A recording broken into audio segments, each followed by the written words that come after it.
BJP की जीत का जो सिलसिला था हरियाणा महाराष्ट्र, वो क्या दिल्ली में दिखाई दे रहा है आपको?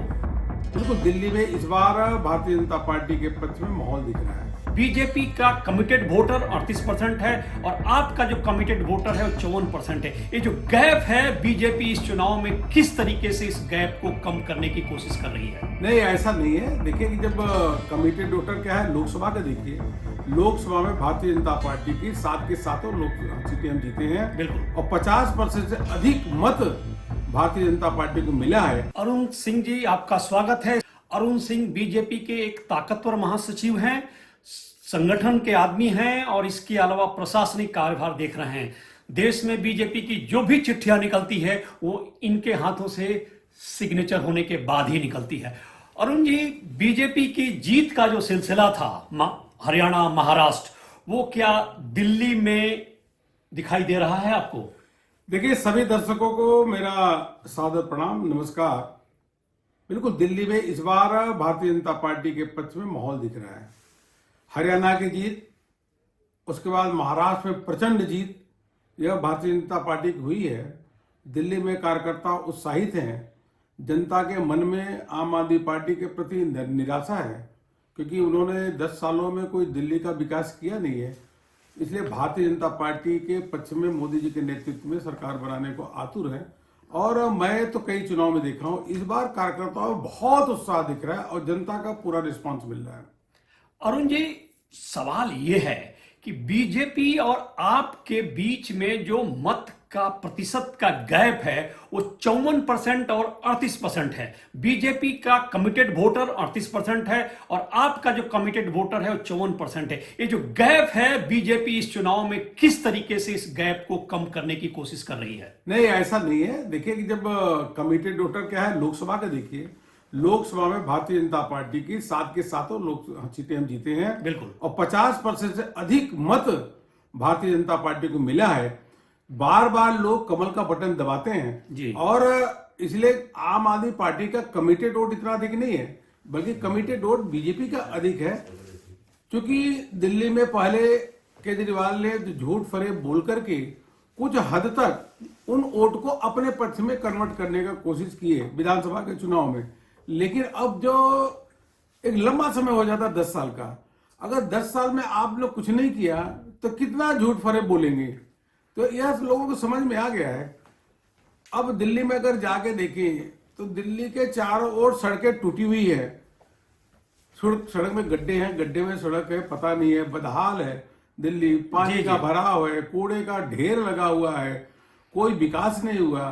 तो इसलिए अब लोगों का मन इस आम आदमी पार्टी से भर चुका है। सिंह साहब, देखिए, जो यूएसपी बीजेपी के पास लोकसभा में थी, एक बड़ा चेहरा, एक कमिटेड चेहरा, एक पॉलिश चेहरा मोदी जी का, जिसपे लोगों ने मतदान किया, वो यूएसपी असेंबली इलेक्शन में दिख नहीं रहा है। बीजेपी में किसी चेहरे को आप लोगों ने उभरने नहीं दिया, जिसकी वजह से एक मुख्यमंत्री का चेहरा है बीजेपी की पार्टी में, वो खालीपन दिख रहा है, जिसकी वजह से लगातार 3 चुनाव बीजेपी दिल्ली में हार चुकी है। ये एक वैक्यूम है। इस वैक्यूम को बीजेपी कैसे क्लियर करेगी? हालांकि महाराष्ट्र और हरियाणा दोनों में आप लोगों ने बिना चेहरे का चुनाव जीता है, तो क्या ये मॉडल यहां काम आएगा? देखिए, जब हम विपक्ष में होते हैं तो चेहरा अधिकांश समय चेहरे को डिक्लेयर नहीं करते हैं।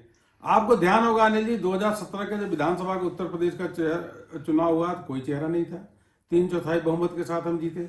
उत्तराखंड में पहले चुनाव में 2017 में कोई चेहरा नहीं था। असम में कोई चेहरा नहीं था, हम विपक्ष में थे, चुनाव जीते। हरियाणा के पहले चुनाव में कोई चेहरा नहीं था, हम चुनाव जीते। तो क्या होता है कि हाँ, दिल्ली में 1-2 बार चेहरा डिक्लेयर किए, हम चुनाव नहीं जीत पाए। जब हम विपक्ष में होते हैं तो हम चेहरा अधिकांश समय डिक्लेयर नहीं करते, लेकिन चुनाव हम जीतते हैं। एक तरफ आम आदमी पार्टी का चेहरा अरविंद केजरीवाल है। आप किसी से, रिक्शे वाले से, अगर टैक्सी वाले से पूछेंगे, किसी जनता से पूछेंगे, एक ही बात कहेगा, अरविंद केजरीवाल की ठग की इमेज बन चुकी है, झूठ बोलने वाले की इमेज बन चुकी है। तो यह जब झूठ और ठग बोलने वाले की इमेज अगर जो नेतृत्व की बन चुकी है आम आदमी पार्टी के, तो उसके चेहरे डिक्लेयर करने से उनको निगेटिव हो रहा है। और हमारे एक सामूहिकता के आधार पर हम चुनाव लड़ रहे हैं। इसलिए मैं कह रहा हूं कि हम 100% चुनाव प्रचंड बहुमत के साथ जीतेंगे। अरुण जी, तीनों पार्टियां, कांग्रेस, आम आदमी पार्टी और बीजेपी, घोषणा पत्र में दिल्ली को स्वर्ग बनाने का कमिटमेंट कर चुकी हैं, लेकिन सरकारें बनती रही हैं, गिरती रही हैं, चुनाव होता रहा, दिल्ली अपने किस्मत पे रोती रही है। ठीक है, जैसा आपने खुद कहा कि दिल्ली में गड्ढे हैं, गड्ढे में सड़क है, यमुना का हाल उससे भी बदतर हुआ पड़ा है। इतनी सरकारें आई, चाहे शीला दीक्षित की सरकार रही हो या केजरीवाल की रही हो या उसके पहले खुराना साहब और साहब सिंह वर्मा वगैरह की, सबका हम देख चुके हैं, लेकिन यमुना अपने तकदीर पर रोती आ रही है। तो क्या आपकी सरकार जो आने वाली है, यमुना के लिए कोई विशेष प्लान लेकर आ रही है? देखिए, देश की किसी भी राजधानी में, किसी प्रदेश की राजधानी में जाकर के देखेंगे, चाहे लखनऊ हो, चाहे भुवनेश्वर हो, चाहे बंगलोर हो, चाहे उत्तराखंड की हो, किसी भी राजधानी में अगर जाकर के देखेंगे इतना विकास हुआ है, सुंदर दिखता है। लेकिन देश की राजधानी दिल्ली है, यहाँ विकास नहीं हुआ। और ये लगता ही नहीं है कि देश की राजधानी है, क्योंकि सारा का सारा पैसा, सारा का सारा करप्शन में जा रहा और ध्यान इसकी ओर आम आदमी पार्टी का, सरकार का कभी गया नहीं। यमुना जी की देखिए स्थिति कितनी खराब हो चुकी है। आज छठ की पूजा यमुना जी के किनारे हम लोग नहीं कर सकते, क्योंकि स्थिति बद से बदतर हो चुकी है। वहीं करोड़ों लोग संगम में डुबकी लगा रहे हैं। वहां की स्थिति देखिए, हमारी सरकार है, वहां मतलब देश के कोने कोने विश्व के लोग आ रहे हैं, बिना हेजिटेशन के डुबकी लगा रहे हैं। क्या यमुना जी में कोई डुबकी लगा सकता है? क्या नहीं लगा सकता है। इसका कारण यह है केवल और केवल आम आदमी पार्टी, जिन्होंने यमुना के स्वच्छ होने का गारंटी लिया था कि 2025 तक स्वच्छ यमुना को स्वच्छ कर देंगे और नहीं तो वोट हमको मत देना, एक केजरीवाल ने बोला था। लेकिन यमुना की स्थिति बद से बदतर हो चुकी है। इसलिए यमुना मैया स्वच्छ रहे, वहां की धारा कलकल बहे, लोग उसके अंदर डुबकी लगाए। यह तभी संभव है जब दिल्ली में भारतीय जनता पार्टी की सरकार बने, जो मोदी जी के नेतृत्व में चले। देखिए अनिल जी, एक बात है कि कोई भी प्रदेश में अगर प्रदेश की सरकार लगातार झगड़ा करेगी केंद्र से, केंद्र सरकार को गाली देगी, मोदी जी को गाली देगी, तो विकास नहीं कर सकती। बिल्कुल, झगड़ा करके विकास नहीं होता। और यह अरविंद केजरीवाल हमेशा झगड़ा करते हैं, गाली गलौज करते हैं, इसीलिए दिल्ली का विकास नहीं हो रहा है। अब आवश्यकता है कि यहाँ पे एक मोदी जी के नेतृत्व में सरकार यहाँ बने। सिंह साहब, एक सवाल मैं आपसे कर रहा हूं, अंतर्राष्ट्रीय स्तर की बात है, दुनिया भर की जो भी राजधानी है, वहां पे किसी राजधानी में असेंबली का चुनाव नहीं होता है, राज्य सरकार वहां नहीं चलती है, वो राजधानी वहां के लोकल मेयर चलाते हैं या लोकल बॉडी चलाती है, जो दिल्ली में पहले हुआ करती थी। तो दिल्ली की आज की सरकार भी हाफ टिकट की सरकार है, क्योंकि बड़े 5 मुद्दे, चाहे लॉ एंड ऑर्डर हो या एडमिनिस्ट्रेशन हो या लैंड हो या प्रशासनिक सेवा हो, ये सारी केंद्र सरकार के पास है। तो वर्चुअली दिल्ली की जो सरकार है वो हाफ टिकट की सरकार है। तो क्या सरकार यानी केंद्र सरकार या बीजेपी के पास ऐसा कोई फॉर्मूला है जो दुनिया की राजधानी जिस तरीके से चल रही है, मेयर नियंत्रित कर रहा है, केंद्र सरकार नियंत्रित कर रही है, उस तरह से कुछ करने का इरादा है? देखिए, शुक्र है कि पुलिस एडमिनिस्ट्रेशन से लेकर के लैंड यह केंद्र सरकार के अंतर्गत है, तो बचा हुआ है। अगर यह आम आदमी पार्टी के सरकार के अंतर्गत होता तो यह भी बिल्कुल समाप्त हो गया होता।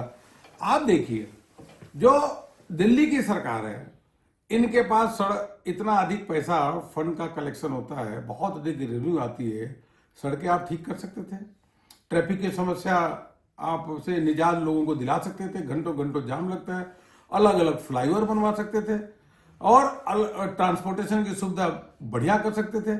लेकिन आपने कुछ किया ही नहीं, वो पैसा गया कहां? आज स्थिति यह है कि दिल्ली में पहली बार दिल्ली की सरकार को 10,000 करोड़ रुपए लोन लेना पड़ रहा है। इतना पैसा होने के बावजूद भी लोन ले रहे हो, पैसा जा कहां रहा है? इनका विकास पे कोई ध्यान नहीं है।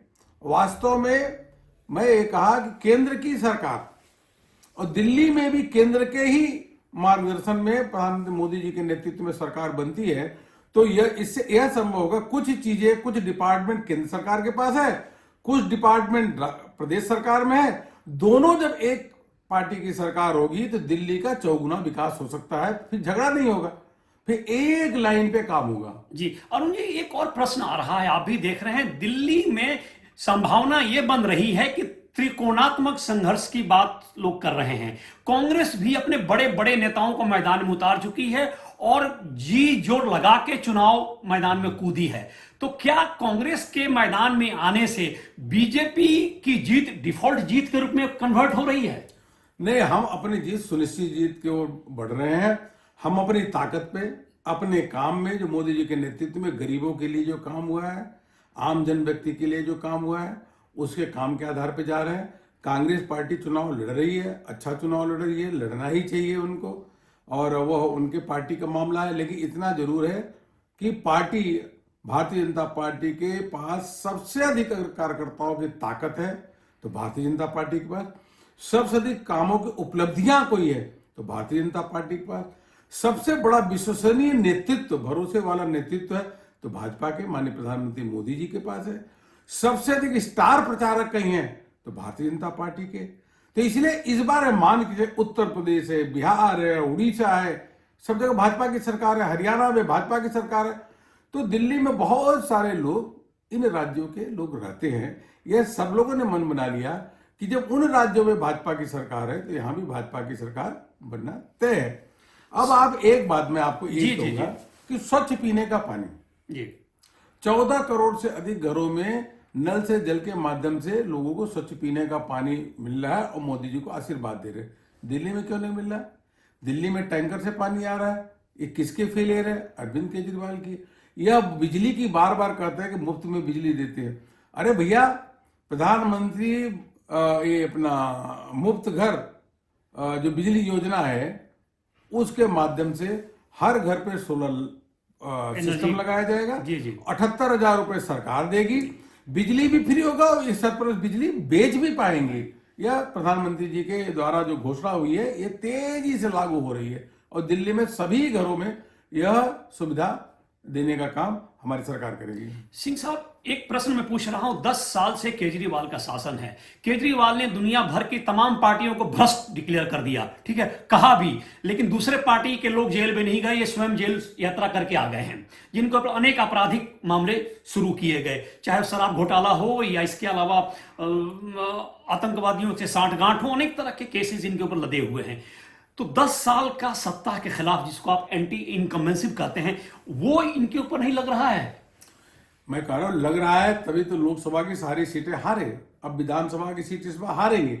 आप बताइए, जल बोर्ड में इतना बड़ा घोटाला, 28,000 करोड़ रुपए से अधिक जल बोर्ड का घोटाला, सैकड़ों करोड़ का शराब का घोटाला, और उसके बाद शीश महल बना लेना, कथनी और करनी में अंतर नहीं होना चाहिए।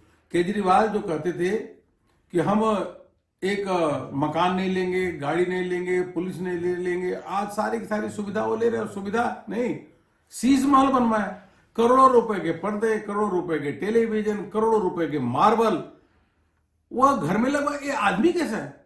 यह आदमी ऐसा है कि घर से निकलते समय पुराने कपड़े पहन के निकलते हैं और घर के अंदर बिल्कुल ब्रांडेड कपड़े इनको देखने को मिलेंगे। घर से निकलेंगे तो गरीबों की बात करेंगे, घर के अंदर इटालियन मार्बल के इनका टाइल दिखेगी। यह किस प्रकार से दोहरा चरित्र है? मैं तो कहूं, भारतीय राजनीति में अरविंद केजरीवाल जैसे लोग, झूठ बोलने वाले लोग, देश को बिल्कुल एक गलत दिशा में ले जाने वाले लोग, आतंकवादियों का समर्थन करने वाले, यह अभिशाप है। ऐसे लोग राजनीति में नहीं रहना चाहिए। सिंह साहब, एक प्रश्न ये उठता है कि दिल्ली में महिलाओं की जो तादाद है वो आप पार्टी के साथ है। जिस तरीके से केजरीवाल ने महिलाओं की यात्राओं को फ्री कर दिया बसों में, और बीजेपी के जो वरिष्ठ नेता हैं आपके बिदुरी साहब, उन्होंने महिलाओं के खिलाफ कुछ बयान देके अपने पैर में खुद कुल्हाड़ी मार ली। तो क्या महिलाओं के वोट पे बीजेपी का वर्चस्व मेंटेन रहेगा? देखिए, आपको ध्यान होगा, अरविंद केजरीवाल जी के घर में महिला सांसद की पिटाई होती है और अरविंद केजरीवाल जी कुछ बोलते नहीं है। इससे बड़ा महिला का अपमान क्या होगा? कोरोना के समय, जब कोविड का समय संकट आया, तो उत्तर प्रदेश, बिहार, राजस्थान की जो माताएं बहनें थी, उनको दिल्ली से कहा छोड़ के चले जाओ, कोई उनको सुविधा नहीं दिया, उनको अपने हाल पे छोड़ दिया। यह अरविंद केजरीवाल ने किया। अगर उनके बच्चों को शिक्षा नहीं मिल रही है, कोई नया स्कूल नहीं खोला, उनको दवाई नहीं मिल रही है। क्या महिलाओं को आयुष्मान भारत का कार्ड की सुविधा नहीं चाहिए? क्या उनके घर में इलाज के लिए उनको सुविधा नहीं चाहिए क्या?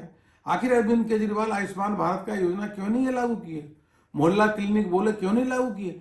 तो वास्तव में महिलाएं बहुत परेशान है इस आम आदमी पार्टी के आपदा सरकार से।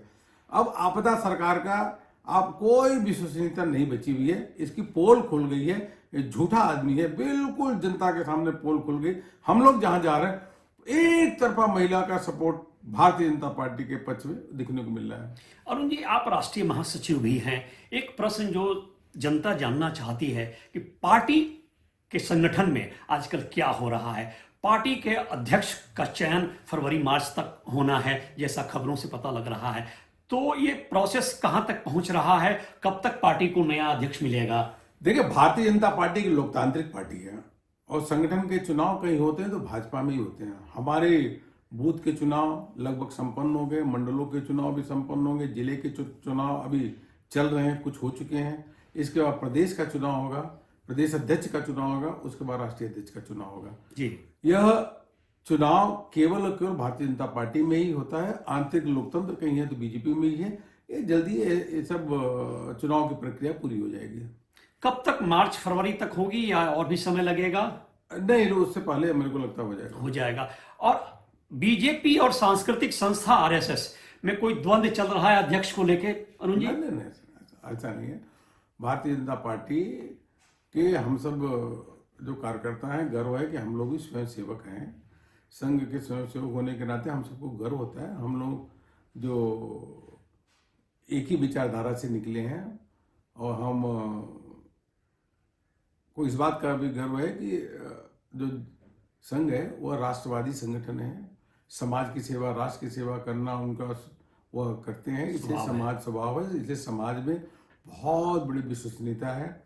और ये विपक्ष के द्वारा इस प्रकार से एक भ्रम फैलाया जाता है जी। वो कहीं भी किसी भी प्रकार से वो सच नहीं है। और हम वास्तव में सबको गर्व है कि हम लोग भी स्वयंसेवक हैं। अरुण जी, आप स्टार व्यूज से आपने बात की, अपने विचारों को रखा, इसको हम प्रिंट और टेलीविजन के माध्यम से जनता में पहुंचाने की कोशिश करेंगे। आपका हार्दिक धन्यवाद। Thank you so much.